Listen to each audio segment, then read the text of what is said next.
It was the early hours of January 16th, 2023 in Goshen, California. A quiet farming town in Tulare County, where the sound of trucks on dirt roads and barking dogs usually marked the night. But that morning, silence was broken by a level of violence so brutal that even seasoned investigators would struggle to put it into words. Inside a modest home on Harvest Avenue, a family of 4 generations was asleep. They had no warning, no chance to prepare for what was about to unfold. The killers came with precision and intent, moving swiftly through the house. This was no random act, no burglary gone wrong. It was an execution.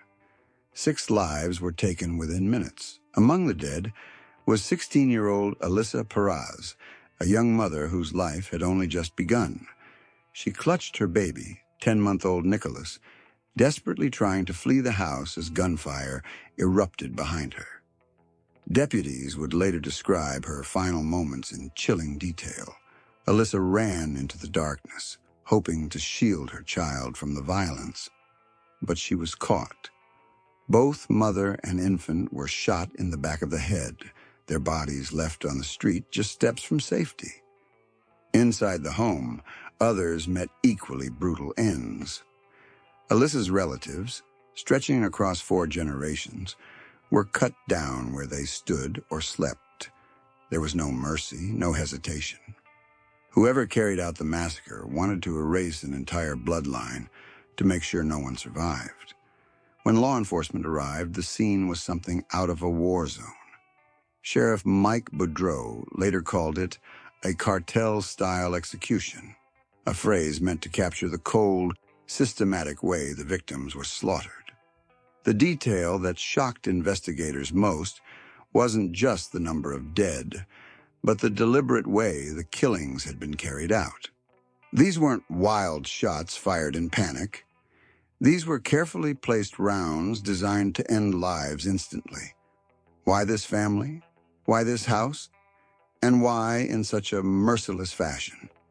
At first, answers were hard to come by, but quickly, whispers pointed to an explanation that had long haunted Tulare County. Gang warfare. The Norteños, a powerful and feared criminal organization tied to the Nuestra Familia prison gang, had been locked in a decades-long blood feud with their rivals, the Sureños. Law enforcement believed members of the rival gang were connected to the household. If true, this would mean the family wasn't chosen at random. They were marked. But still, the brutality raised more questions than it answered. Killing a 10-month-old baby is not only an act of savagery, it's a message. One meant to instill fear not just in rivals, but in the entire community. This was not just a murder, it was a massacre, and it forced everyone in Goshen and across California's Central Valley to ask, what could possibly make a gang want an entire family dead? To understand why the massacre in Goshen happened, you first need to understand where it happened. Goshen, California, is a small, unincorporated community in Tulare County, nestled in the state's Central Valley. On the surface, it looks like countless other farming towns that dot the region. Tract homes, trailers, and fields stretching to the horizon. The air smells of agriculture, and most families here work long, back-breaking hours tied to the land. But beneath that rural simplicity lies a dangerous reality. The Central Valley has become one of the most violent gang battlegrounds in the United States. Tulare County sits at a crossroads of narcotics trafficking. Interstate 99 and Highway 198 carve through its farmland, offering direct routes north to the Bay Area, south to Los Angeles, and east toward the Sierra Nevada. These highways don't just move produce, they move meth, heroin, cocaine, and fentanyl. And where there are drugs, there are gangs. For decades, 2 powerful organizations have fought for dominance in the Central Valley, the Norteños and the Sureños. Both trace their roots to California's prisons, where the Nuestra Familia controls the Norteños in the north and the Mexican mafia oversees the Sureños in the south. Their hatred is deep, violent, and unrelenting. When inmates are released, the wars they fought inside follow them back to the neighborhoods they call home. Goshen is one of those neighborhoods. In towns like this, people often know who belongs to which gang. Tattoos, colors, and even the neighborhoods themselves carry invisible borders. Crossing those borders, intentionally or not, can bring deadly consequences. For Norteños, red is the color of loyalty. For Sureños, it's blue. And when a home is believed to shelter a rival, it becomes a target. But Goshen's problems go beyond colors and tattoos. Years of poverty, limited economic opportunity, and high incarceration rates have created fertile ground for gang recruitment. Teenagers looking for belonging or protection find it in crews tied to these larger criminal empires. Law enforcement officers in Tulare County have long warned that the area is not just plagued by small-time gangs, it's a staging ground for organized crime that feeds into California's prison system and beyond. Sheriff Mike Boudreaux has often described the Central Valley as being at the mercy of urban-style violence, transplanted into rural soil. Cartel influence, too, lurks in the shadows. Tulare County lies on one of the most important drug pipelines in the state, meaning gangs here don't just fight for pride, they fight for profit. Control of a small farming town like Goshen can mean control of a valuable piece of that pipeline. So when investigators said the Goshen Massacre was a cartel-style execution, it wasn't hyperbole. It was an acknowledgement that the violence here doesn't stay confined to city streets. It spills out into quiet farming towns, leaving entire families in its wake. The Perez family lived in the middle of this war zone. Whether they wanted it or not, they were caught in the crossfire of a decades-old feud that stretches from the prisons of California to the dirt roads of Goshen. And in January 2023, that feud erupted with deadly force. Behind every headline, every crime scene photograph, are human lives, lives that were cut short in Goshen on January 16th, 2023. To understand why the massacre shocked the nation, we must first look at who the victims were. The youngest was 10-month-old Nycholas Parraz, a baby boy with his whole life ahead of him. He never got the chance to take his first steps, speak his first words, or celebrate his first birthday. His mother, 16-year-old Alissa Parraz, was still a child herself, just beginning the journey of parenthood. By all accounts, she loved her son deeply and tried to shield him in her final moments. Deputies later revealed that she ran into the night with Nycholas in her arms, desperate to reach safety. Both were executed as they fled, a haunting image that came to define the horror of that night. But Alissa and Nycholas were not the only victims. Inside the home, 5 more relatives spanning 4 generations were slaughtered. Among them was Alissa's grandmother, a woman who had lived long enough to see her family expand, but whose life ended violently in the place she once considered safe. Others included Alissa's uncles and cousins, each with their own histories, their own struggles, and their own ties to the neighborhood. The Parraz family was well known to local law enforcement. Just 1 week before the killings, sheriff's deputies had conducted a parole check at the home, turning up firearms, ammunition, and controlled substances. One of the victims had been arrested on that day.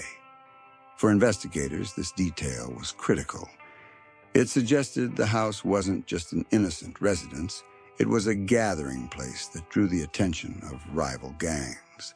Still, that did not explain the sheer scope of the violence.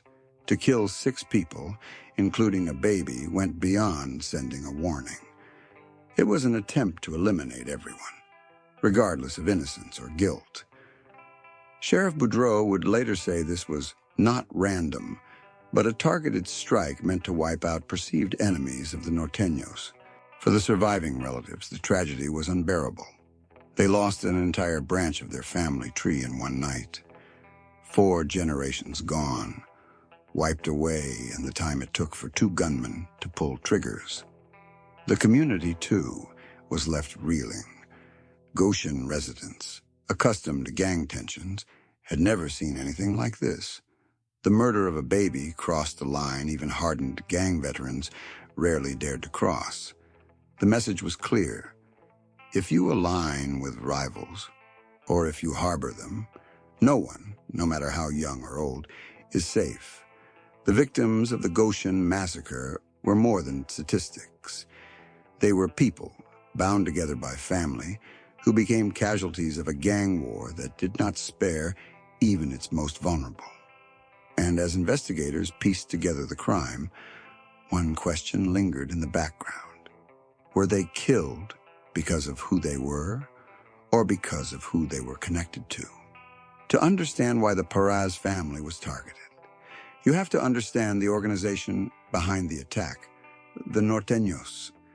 The Norteños, whose name means Northerners, originated in the prison yards of California during the 1960s. They are the foot soldiers of the Nuestra Familia, one of the most feared prison gangs in the United States. Their rivals, the Sureños, or Southerners, pledge allegiance to the Mexican mafia. What began as a prison-based feud over territory and dominance has spilled onto the streets for decades, shaping California's gang landscape from the Bay Area to the Central Valley. For the Norteños, violence isn't random, it's strategic. Every act of brutality serves a purpose, whether to punish rivals, enforce discipline, or send a message to the community. Their code is built on fear. They believe control comes not from words, but from demonstrations of power, often through bloodshed. When a rival crosses them, retaliation isn't optional, it's mandatory. The Norteños are organized, with a military-like structure that allows prison leaders to give orders that are carried out on the streets. This means that when someone is marked for death, it isn't always a local decision. It can be part of a larger command designed to maintain dominance in contested areas. Goshen, sitting at the heart of Tulare County, is one such area where control is everything. Sheriff Mike Boudreaux described the Goshen Massacre as a cartel-style execution. The phrase reflects the Norteños' evolving tactics. Over the years, their violence has shifted from chaotic street shootings to calculated execution-style killings meant to mimic the ruthlessness of Mexican cartels. This isn't coincidence. It's a deliberate attempt to strike fear into anyone who might oppose them. The Norteños' code doesn't just target enemies, it also punishes betrayal. Harboring Sureños, even family members, can be seen as crossing the line. In their world, guilt by association is enough to seal a person's fate. That may explain why the Parraz family, including innocent children, became victims. If Norteños believed Sureño rivals were using the house as a safe haven, the entire household was marked for elimination. And make no mistake, the violence was a message. Shooting a teenage mother and her baby in the back of the head wasn't just murder. It was theater. It told every Sureño in Tulare County, we are in control. If you defy us, your family will suffer the same fate. For decades, the Norteños have used this code of violence to dominate California's prisons and streets. But in Goshen, they took it to a chilling extreme, carrying out a massacre that shocked even those familiar with their brutality. The question remained, what exactly tied the Perez household to this gang feud? And why would the Norteños risk everything to kill not just their rivals, but 4 generations of a family? At the heart of the Goshen Massacre lies one chilling possibility. The Parraz household had ties to the Sureños, the sworn enemies of the Norteños. The Sureños, or Southerners, are not just another street gang. They are aligned with the Mexican mafia, known as La M, one of the most ruthless prison gangs in America. Just like the Norteños answer to the Nuestra Familia, the Sureños answer to La M. Their rivalry is one of blood, dating back to the prison yards of the 1960s. Over the decades, it has spilled into neighborhoods, parks, and homes across California. Sheriff Mike Boudreaux stated bluntly after the killings, "This was not random. This family was targeted." He pointed to intelligence suggesting that Sureño gang members were living at or closely tied to the Parraz residence. If that were true, it would explain why the Norteños saw the house as a target. To them, it wasn't just a family home. It was enemy territory. A week before the massacre, deputies had conducted a parole check at the house. They discovered firearms, ammunition, and controlled substances. One man was arrested. To law enforcement, it was a red flag. Gangs were operating out of the property. For the Norteños, it may have been confirmation that rivals were using the house as a base. In the world of gang warfare, harboring enemies is not tolerated. It doesn't matter if children or grandparents live under the same roof. In the Norteños' eyes, the entire household becomes complicit. And when the Sureños are involved, retaliation is often swift and merciless. But the Goshen killings went beyond retaliation. They were a show of dominance. By carrying out a cartel-style execution, the Norteños sent a clear message to the Sureños. Nowhere is safe. Not your homes, not your families, not even your children. The massacre was designed to terrify, to break the spirit of their rivals, and to remind the entire community who held power. For investigators, the question wasn't whether this was gang-related. It was how deep the connections ran. Was the Parraz family actively aligned with the Sureños? Or were they simply caught in the crossfire because one member had ties to the gang? In the brutal calculus of gang warfare, the difference hardly matters. What mattered to the killers was control. By erasing the Parraz family, they erased what they perceived as a Sureño foothold in Goshen. They reinforced the Norteños' grip on the Central Valley, and they showed anyone else considering siding with the Sureños exactly what the cost could be. The presence of rivals in the Parraz home sealed the family's fate. In a war where bloodlines are fair game, the massacre was not just personal, it was strategic. But who would carry out such a gruesome mission? And why were they chosen?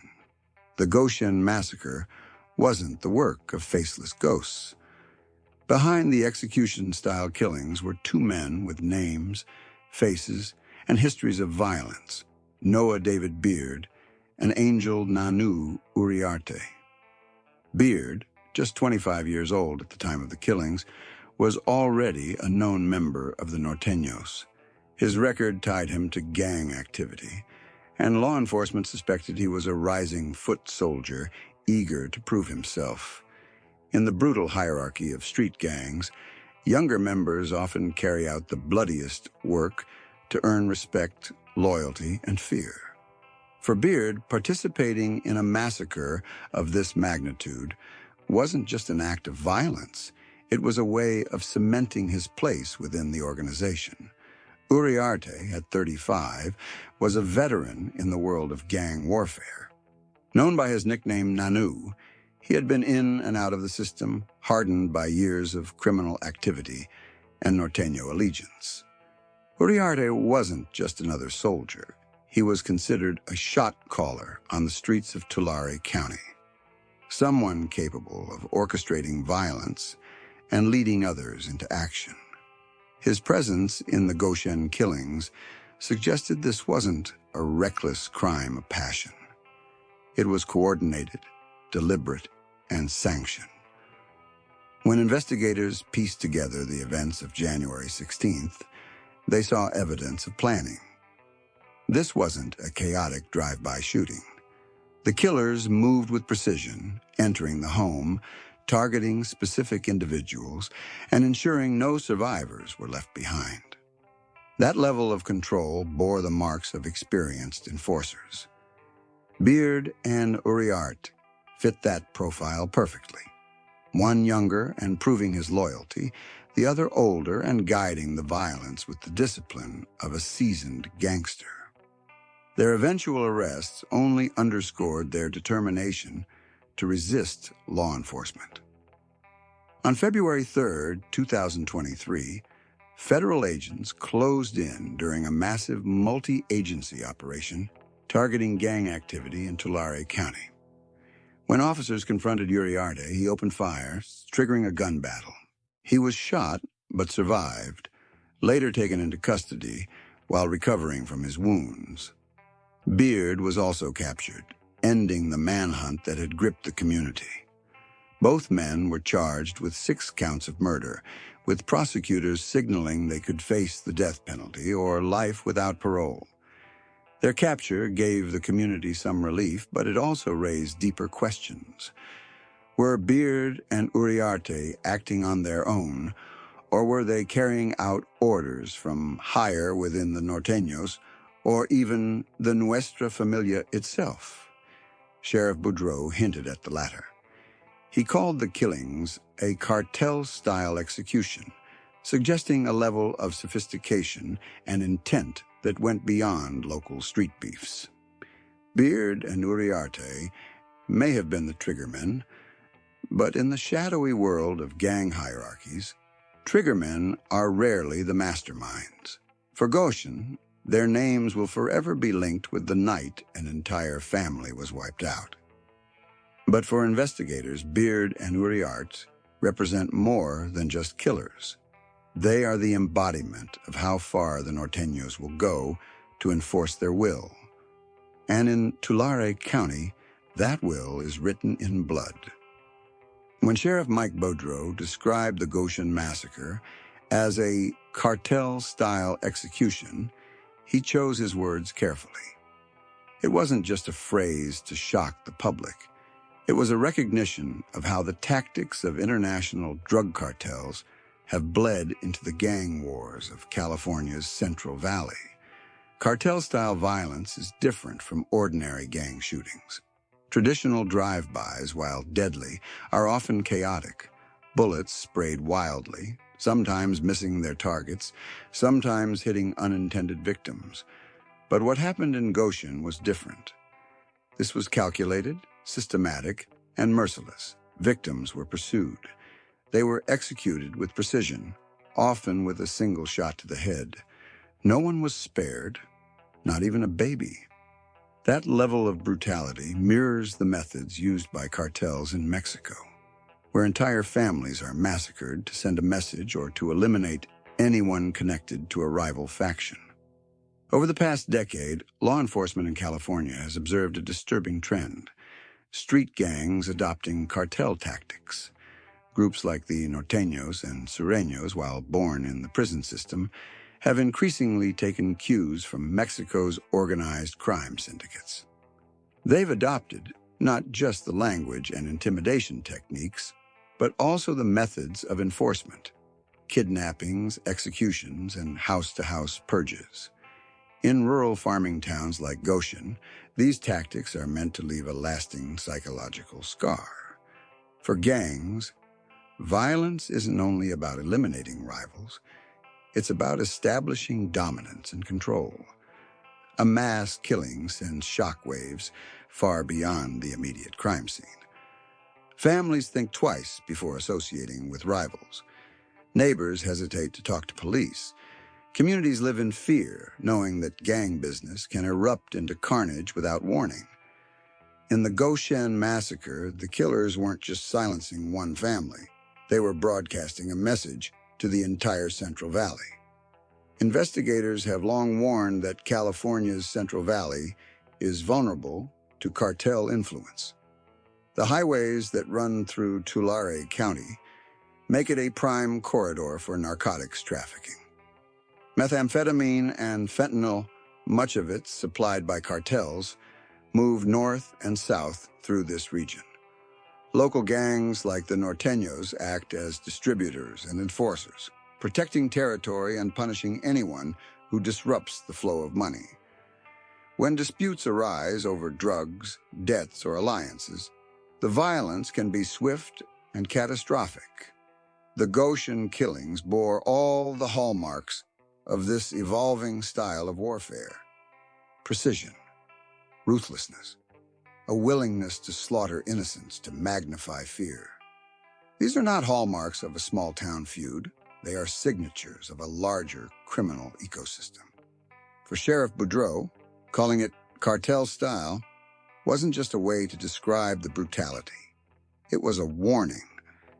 If gangs in Tulare County are willing to adopt the tactics of Mexican cartels, then the community faces a new level of danger, one where no one is off limits, and where violence is used as propaganda as much as punishment.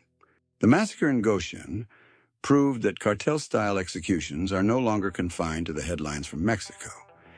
They are here, in the heart of California, carried out by gangs determined to rule by fear.